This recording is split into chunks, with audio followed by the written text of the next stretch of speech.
Largest tropical Peatland Congo में है। Largest tropical Peatland Congo में है। Nitric oxide dilates blood vessels. Nitric oxide dilates blood vessels.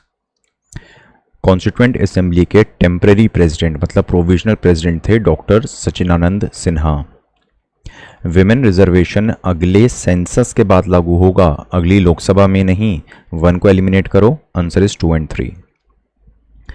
Rafale MiG तेजस 5th generation नहीं है। Rafale MiG तेजस 5th generation नहीं है। Chief of defence staff permanent chairman. Permanent chairman. Principal military adviser. Principal military adviser. Military command नहीं है। Military command नहीं है। 1 और 3 are correct. Indian flying fox vermin है।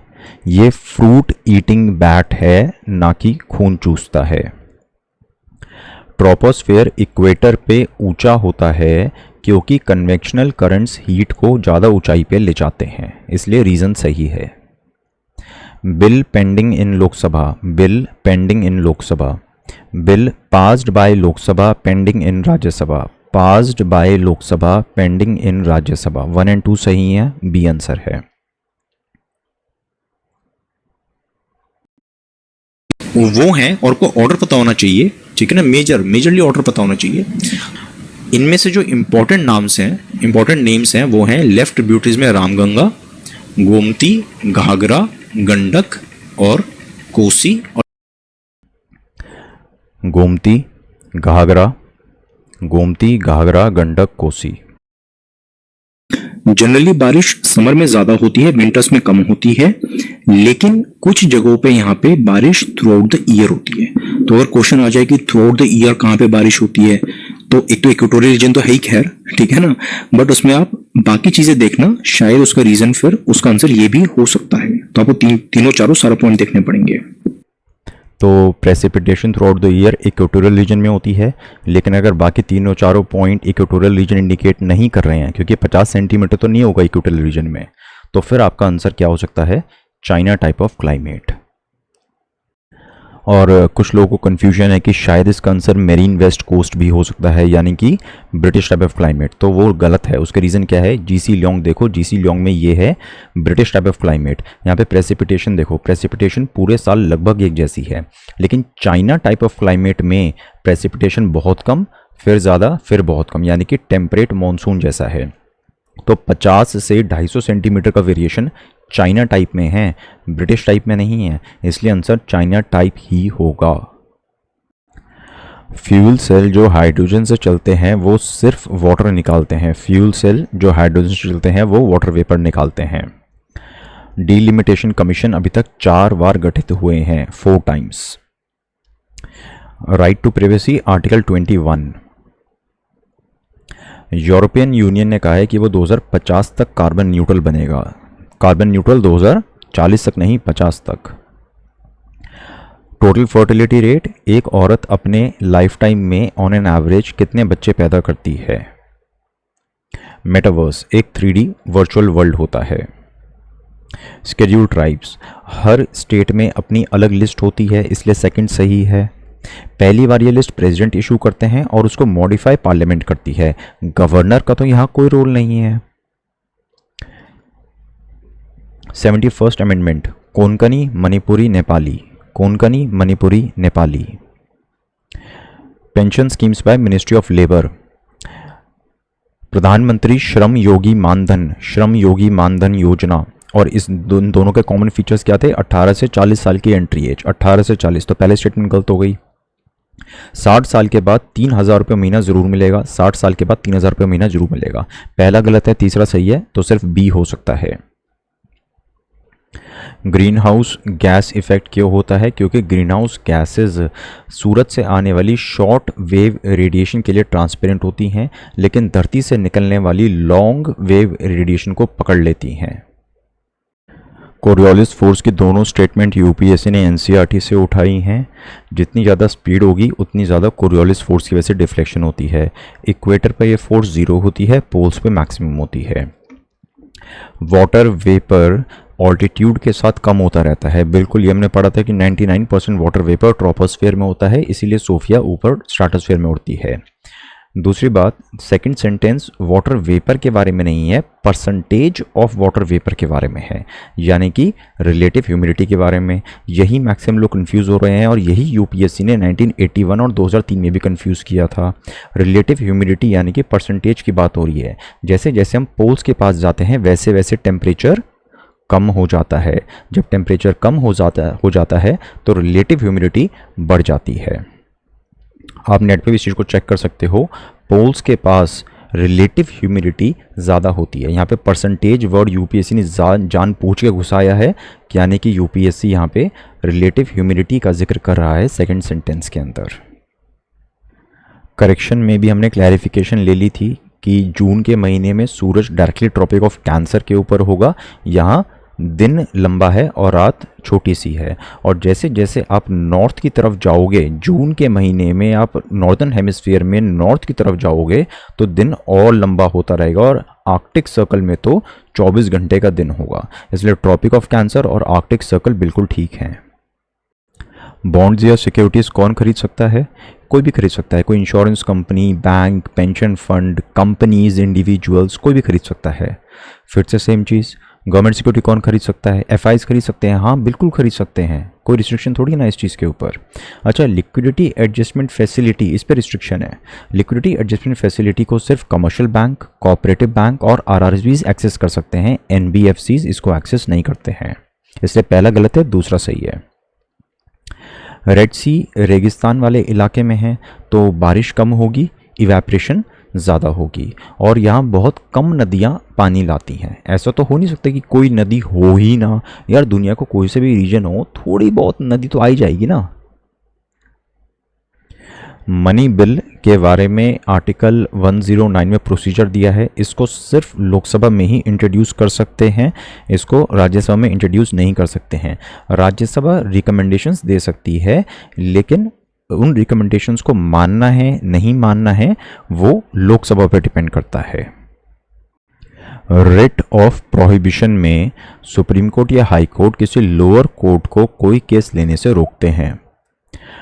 अफ्रीका के सहेल रीजन में काफ़ी मिलिट्री कूज हुए हैं, जिसकी वजह से ये रीजन काफ़ी अनस्टेबल है। ठीक है, वजन की जगह आप चाहो तो पानी को उठा लो, कि बिजली एक्स्ट्रा है इस टाइम तो मोटर चला के उस बिजली से पानी स्टोर कर लो। बाद में जब बिजली चाहिए हो तो नल खोलो, यहाँ से यहाँ पे डायनेमो लगा दो और पानी के बहाव से डायनेमो चलेगा और बिजली उत्पन्न हो जाएगी। राइट, तो ये सारे एनर्जी स्टोर करने के तरीके हैं। जब स्पीकर ऑफ लोकसभा को हटाने की बात हो रही होती है तो उस समय वो खुद तो प्रिसाइड नहीं करेंगे, ये तो हमने पढ़ा भी, तो कॉमन सेंस की भी बात है। वो एज अ ऑर्डिनरी मेंबर बैठेंगे एंड वोट डाल सकते हैं। पहले ही इंस्टेंस में वोट डाल सकते हैं, लेकिन टाई के केस में वोट नहीं डाल सकते। तो पहले इंस्टेंस में वोट डाल सकते हैं, पहले इंस्टेंस में वोट डाल सकते हैं, इसलिए थर्ड स्टेटमेंट गलत है। प्रिसाइड नहीं करेंगे, पहली स्टेटमेंट सही है।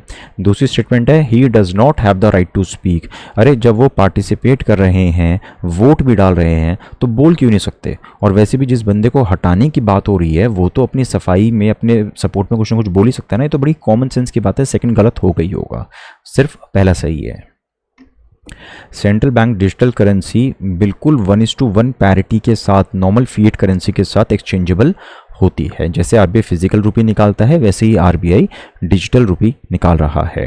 ठीक, it is insured against inflation. कोई सेंस है इस बात की? जैसे नॉर्मल रुपी है वैसे डिजिटल रुपी है, बस वो डिजिटल फॉर्म में था। इन्फ्लेशन के मतलब इन्फ्लेशन के अगेंस्ट इंश्योर्ड है, जैसे जैसे इन्फ्लेशन बढ़ेगा इसकी वैल्यू बढ़ती रहेगी। ये क्या पागलपंती ऐसी चीज़ है? कोई मतलब बिल्कुल ही सेंसलेस चीज़ है। थर्ड तो गलत है ही है। सीएसआर, कंपनी अगर अपने ही एम्प्लॉयज पे पैसा खर्च करेगी उसको सीएसआर मान सकते हो? नहीं, कंपनी तो करती ही है अपने एम्प्लॉयज पे खर्चा, सैलरी वगैरह देती है, वो सीएसआर थोड़ी ना होता है। वो तो जो सोसाइटी को देगी पैसा वो सीएसआर है। तो 1 तो ऑब्वियसली सही है। दूसरा कहता है कि मिनिमम वैल्यू नहीं है, बिल्कुल है। 2% की वैल्यू सरकार ने दे रखी है, इसलिए दूसरा गलत है। अब कुछ क्वेश्चंस जो पार्शियली पीटी में से हैं। वेनेजुएला में वर्ल्ड का लार्जेस्ट ऑयल रिजर्व है, बिल्कुल ठीक है। पहले सेंटेंस कहता है कि वेनेजुएला ने सक्सेसफुली लोगों को रोक लिया है बाहर जाने से। क्यों? कोई कंट्री ऐसा कर सकती है? बड़ा अजीब सा सेंटेंस है।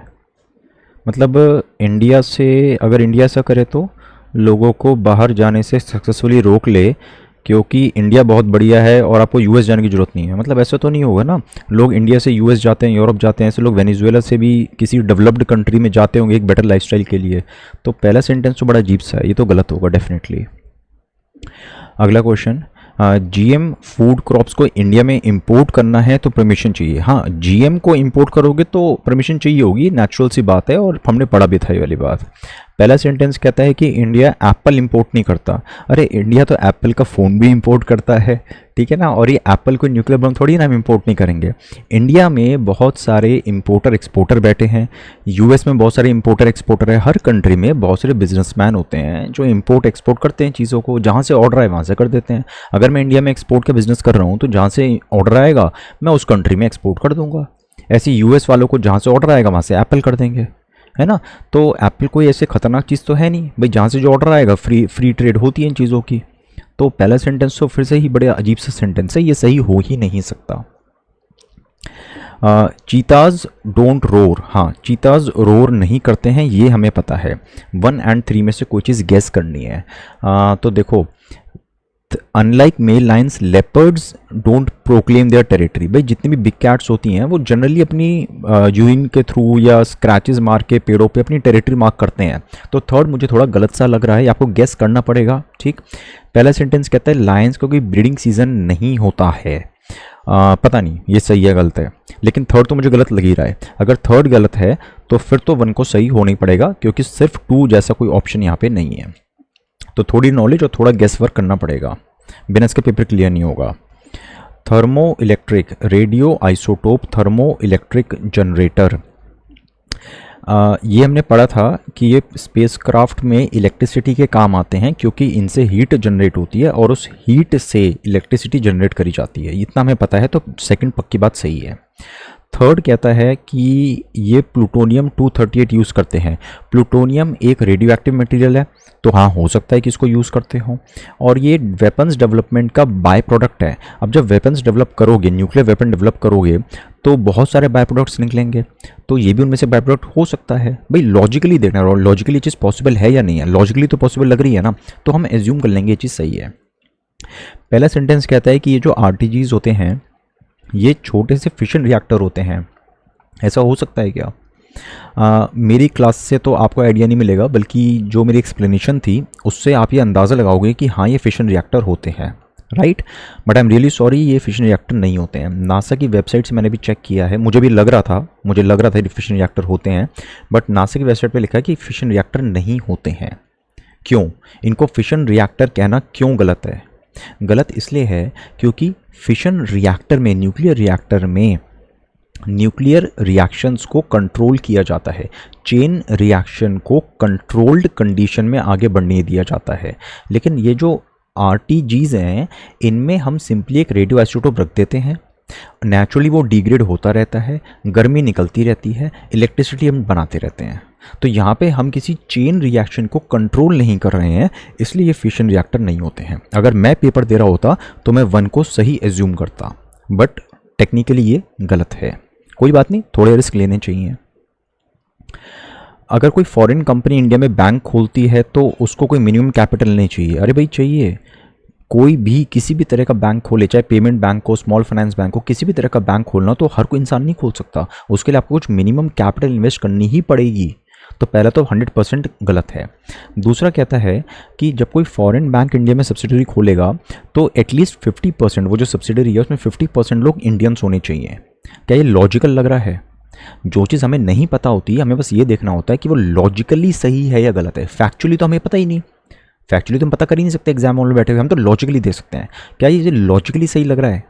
भाई मुझे तो लॉजिकली सही लग रहा है। अगर आप इंडिया में कोई बैंक खोल रहे हो, कोई फॉरेन कंपनी इंडिया में बैंक खोल रही है, तो उसके बोर्ड पे 50% लोग तो इंडियन सब्सिडरी में इंडियंस होने चाहिए। लॉजिकली ठीक ठाक से लग रहा है, इसलिए हम एज्यूम कर लेंगे सेकंड सही है। पार्ट 9A, ये हमने अच्छे से पढ़ा था कि पार्ट 9 गया, फिर पार्ट 9 आया, फिर पार्ट 9A और 9B आए। तो पुराना 9, नया 9, 9A, 9B, ये हमने अलग से स्पेसिफिकली पढ़ी थी ये वाली चीज़। तो ये तो हमें पता है कि पहला सेंटेंस सही है, बाकी सेकंड एंड थर्ड हमें नहीं पता।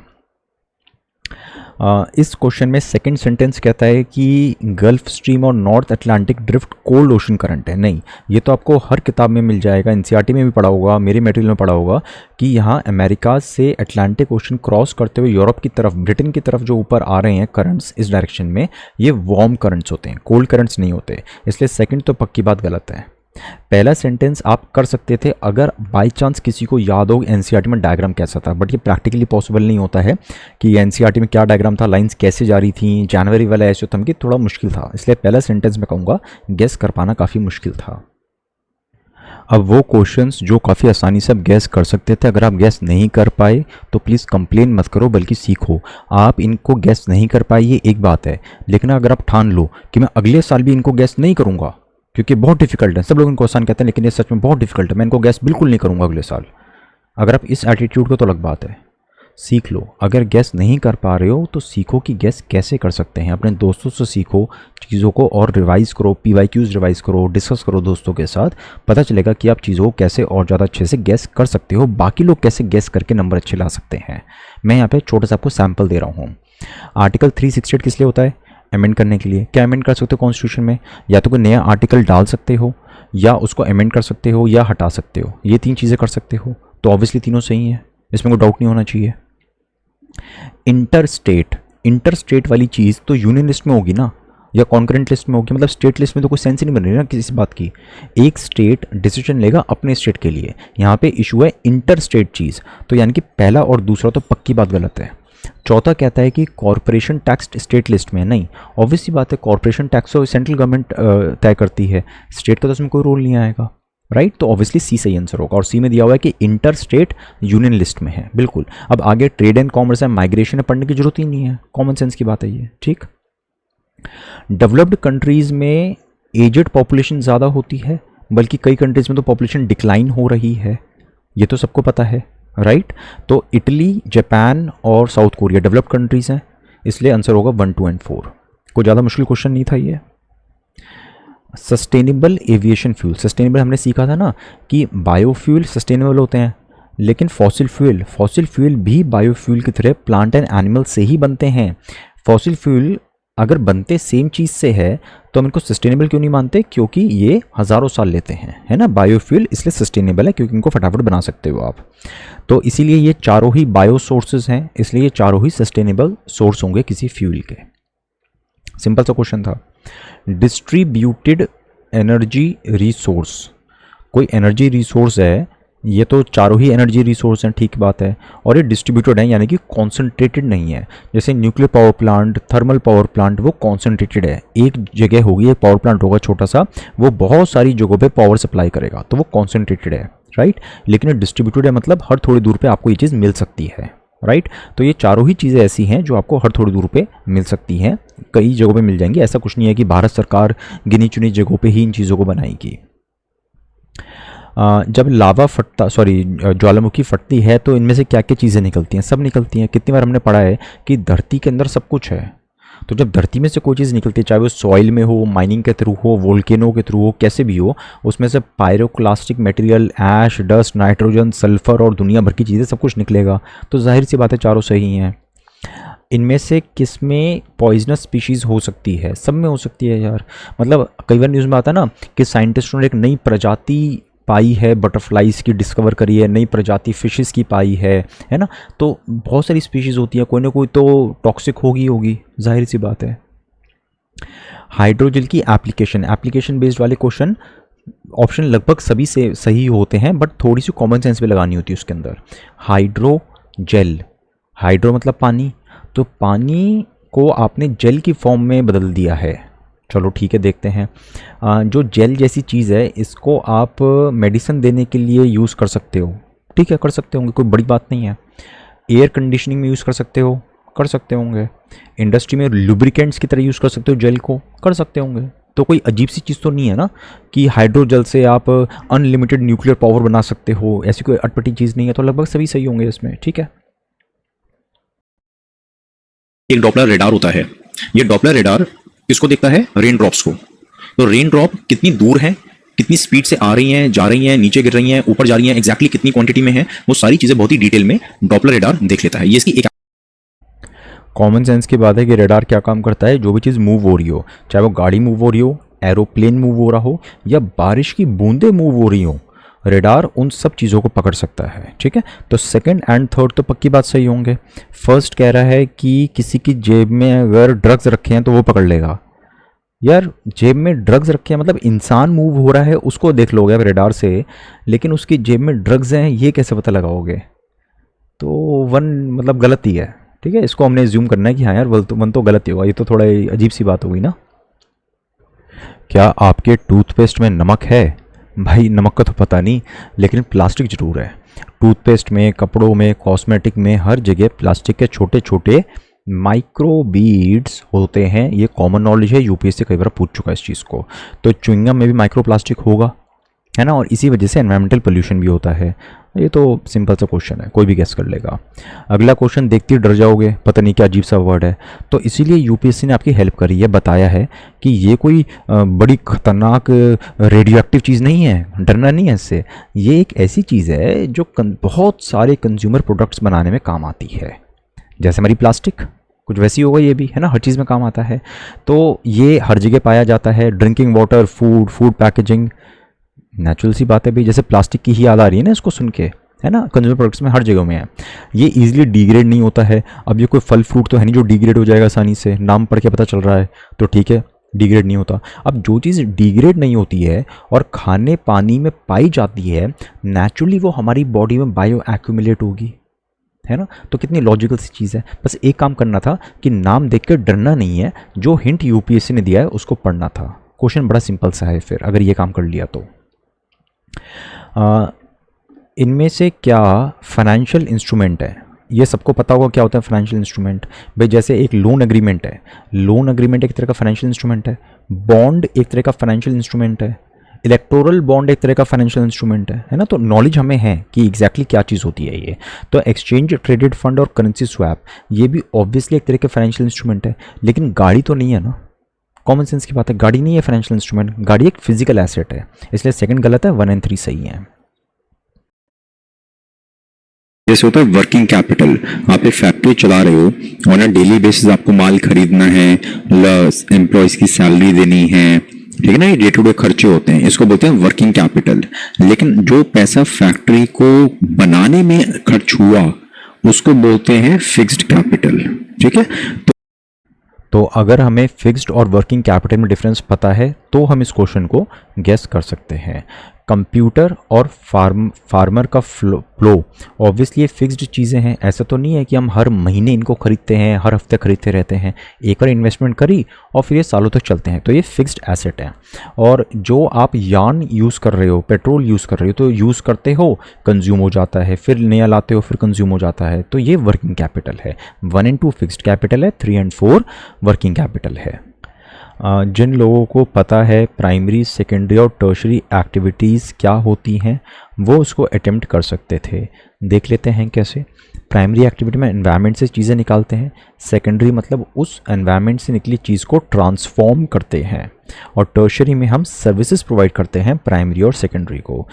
एग्रीकल्चरल प्रोड्यूस को स्टोर करना, यहाँ पे हम एग्रीकल्चर में कुछ उगा नहीं रहे हैं, बल्कि उगाने के बाद उसको स्टोर करने की एक सर्विस प्रोवाइड कर रहे हैं, तो ये टर्शरी एक्टिविटी होगी।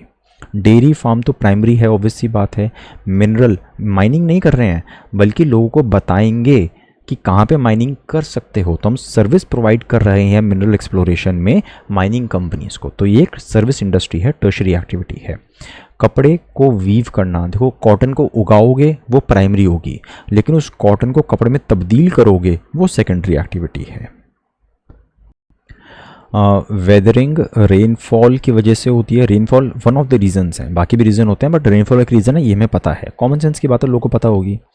जब बारिश आसमान से गिर रही है, एटमॉस्फेयर से गिर रही है, तो एटमॉस्फेयर में जो भी गैसेज होंगी वो भी इसमें थोड़ी थोड़ी डिजॉल्व हो जाएंगी रेन वाटर में, है ना। तो सेकंड एंड थर्ड भी सही है, लेकिन क्या सेकंड एंड थर्ड रीज़न है वेदरिंग का?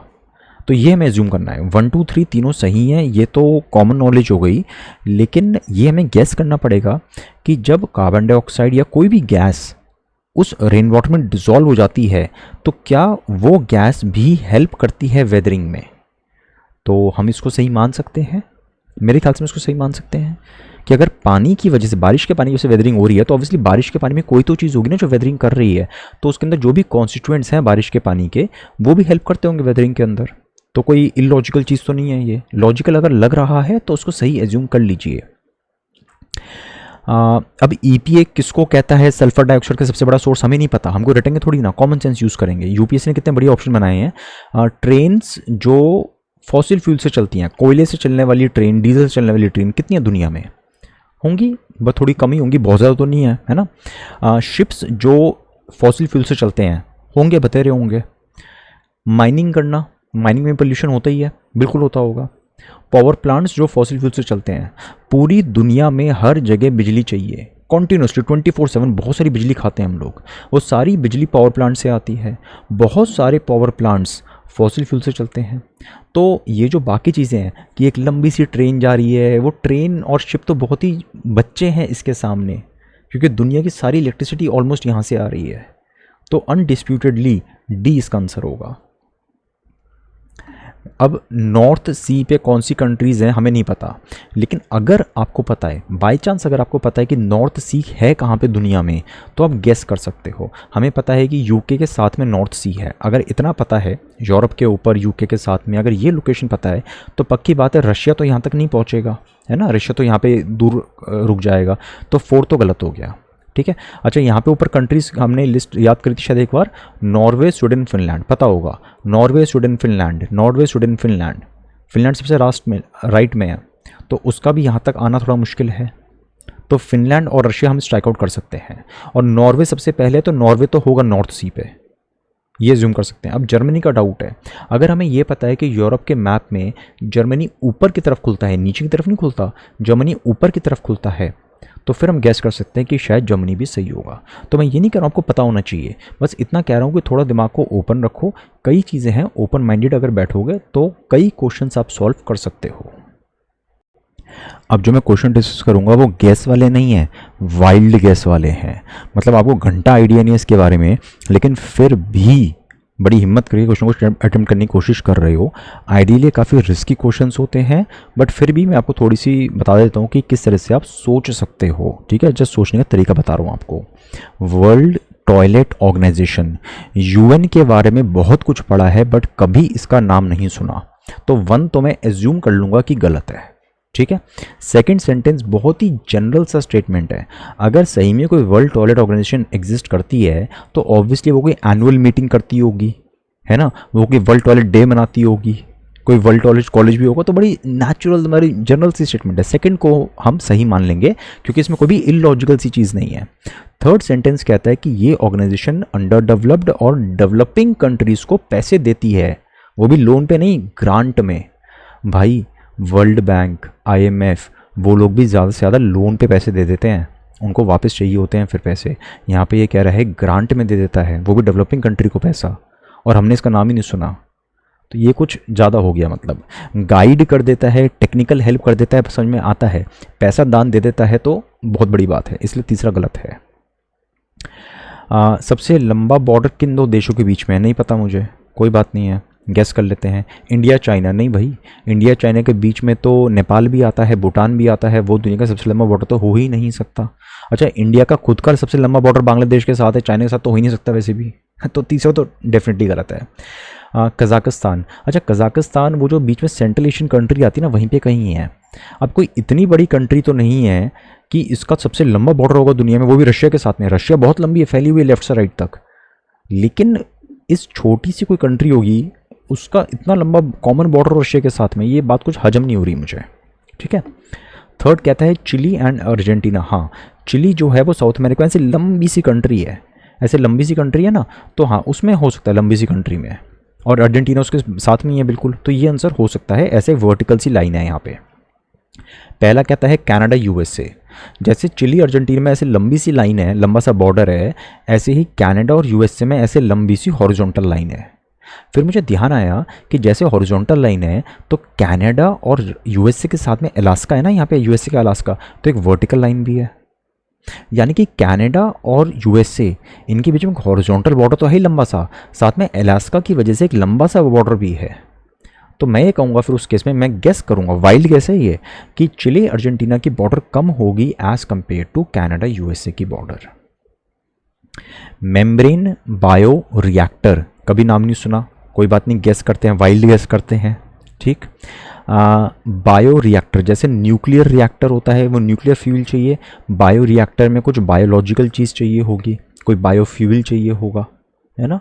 तो फिर तो मुझे डी लग रहा है। और दूसरी बात ये बोल रहा है मेम्ब्रेन, यानी कि एक तरह का बायो रिएक्टर है जो मेम्ब्रेन्स का यूज़ करता है। मेम्ब्रेन मतलब कोई पतली सी परत, जनरली मेम्ब्रेन्स का कहाँ यूज़ आता है, पानी को फिल्टर करने के लिए, तो फिर भी ये ठीक लग रहा है डी।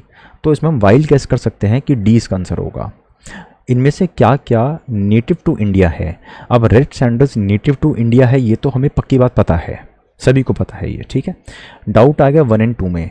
काजू और पपीता बहुत पॉपुलर, इंडिया में बहुत लोग काजू पपीता खाते हैं, तो मैं होता तो मैं तो यही एज्यूम करता कि हाँ ये भी इंडिया में नेटिव है, बट एक्चुअली ये गलत है, ये दोनों नेटिव नहीं है। जैसे आलू, पता है आपको, आलू तो कितना कॉमन है, हर कोई आलू खाता है।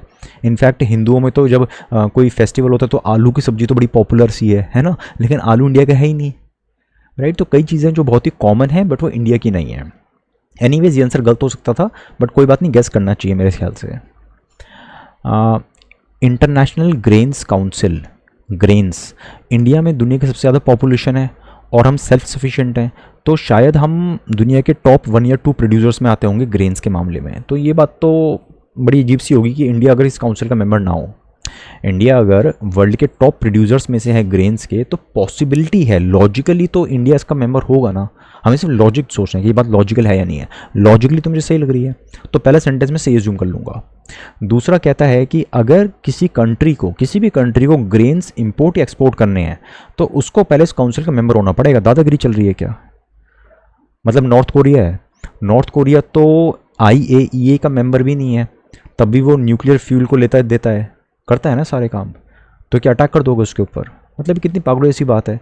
कोई गरीब कंट्री है, उसको राइस इंपोर्ट करना है कहीं से, तो क्या पहले इसका मेंबर बनना पड़ेगा? भैया कौन हो तुम?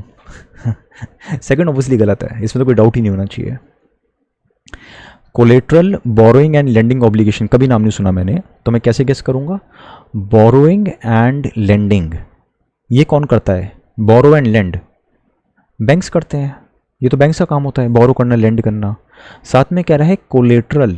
अब ध्यान आ रहा है कि जब बैंक्स RBI को या बाकी बैंक्स को कुछ पैसे की लेन देन करते हैं तो कुछ कोलेटर वाली चीज़ आती है ना, गवर्नमेंट सिक्योरिटी कोलेटर रख देते हैं, SLR कोलेटर रख देते हैं, कुछ ऐसी कुछ चीज़ें होती हैं।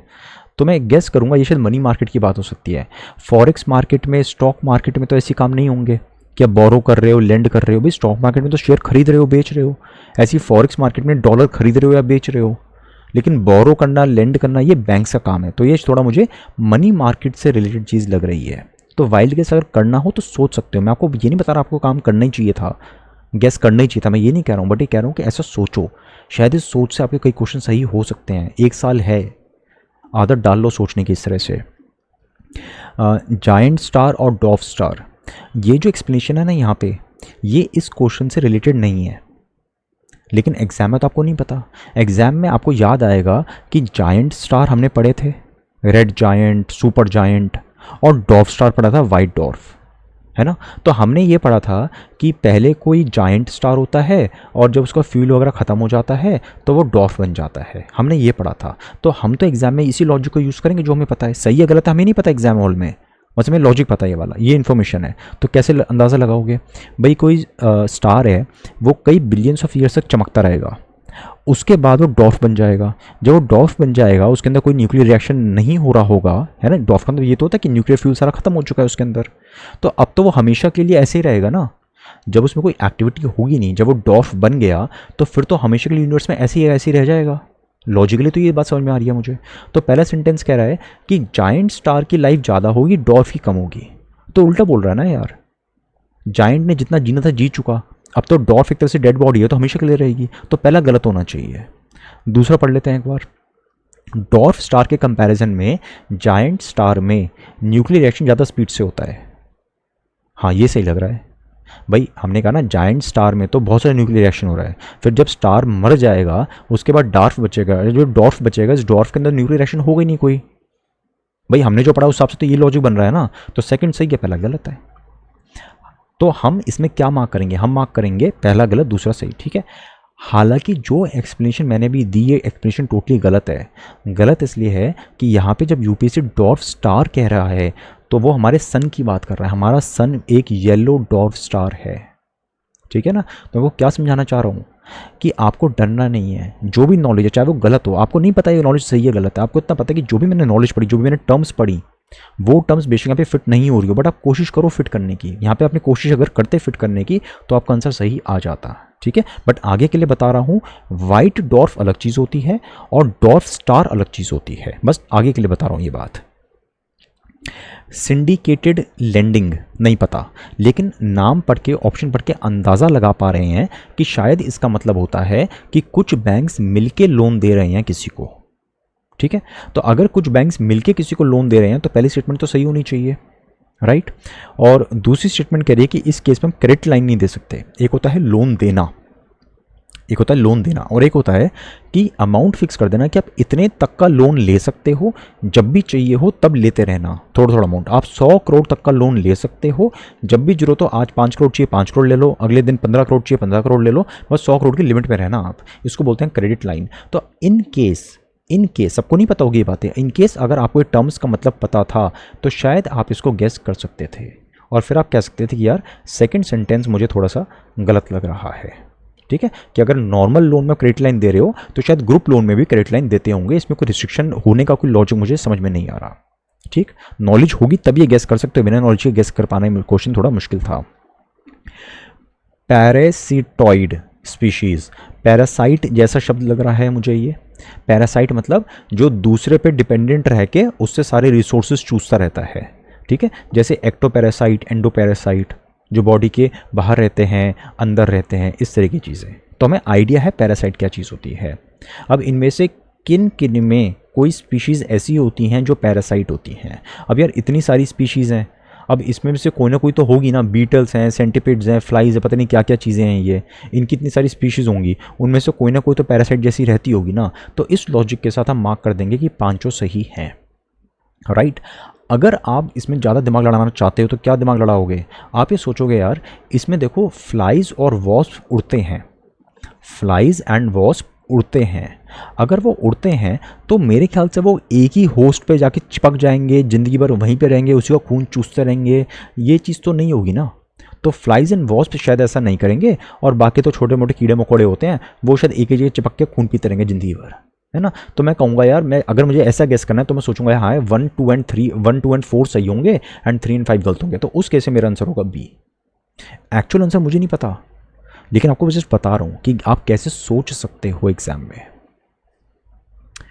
स्किकाडा नहीं पता, फ्रॉग हॉपर नहीं पता, पॉन्ड स्केटर मतलब कोई पानी का पॉन्ड है उसके ऊपर कोई स्केटिंग कर रहा है, क्या लग रहा है कौन स्केटिंग कर रहा होगा।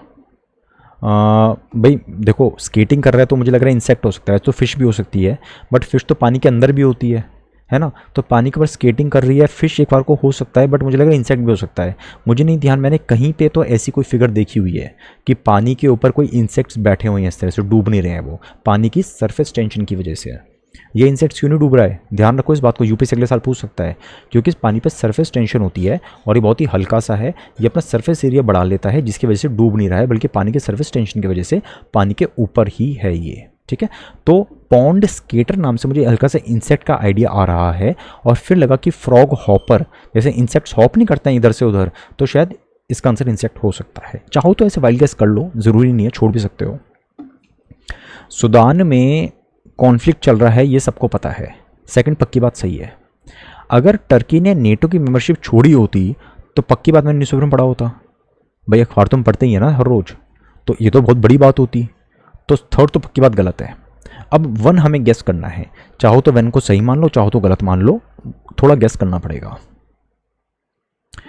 Digital India land record modernisation, land records होते हैं, कौन सा लैंड किसका है, इसको क्या कहते हैं, प्रॉपर्टी के कागजात, है ना, प्रॉपर्टी के कागज होते हैं कुछ, उन चीज़ों को सरकार डिजिटल कर रही है।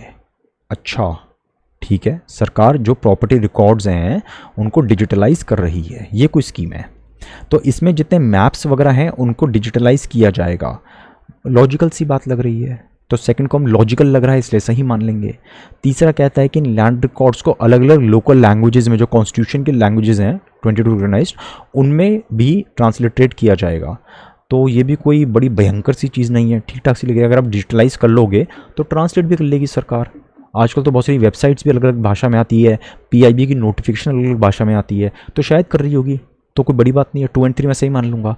पहला कहता है ये 100% सेंट्रल गवर्नमेंट फंड कर रही है स्कीम को। ये थोड़ा डाउट होगा कि अगर लैंड रिकॉर्ड्स की बात हो रही है तो शायद स्टेट का भी कुछ कॉन्ट्रीब्यूशन हो इसके अंदर, है ना। तो 1 में हमको डाउट होगा, बट 2 और 3 को हम सही एज्यूम कर सकते हैं।